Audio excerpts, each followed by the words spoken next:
এই যে চেয়ারটা আপনি দেখছেন, যেই চেয়ারে আমি এখানে বসছি আপনার সামনে মাননীয় স্পিকার, এই চেয়ারটি খুব কঠিন একটি চেয়ার মাননীয় স্পিকার।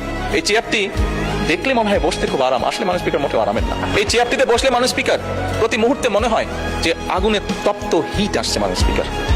আসার কিছু নেই, আমি যা ফিল করি আমি আপনাদেরকে তাই বলছি।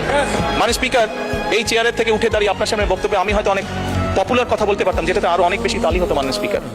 কিন্তু এই চেয়ার আমাকে বলে যে আমি সবসময় পপুলার কথা বলতে পারি না। একজন রাজনীতিবিদ হিসাবে আমারও তো ইচ্ছা করে পপুলার কথা বলতে, যাতে জোরে জোরে তালি পায়। কিন্তু এই চেয়ার প্রতি মুহূর্তে আমাকে স্মরণ করে দেয়, no, you have to take the right decision, not the popular decision.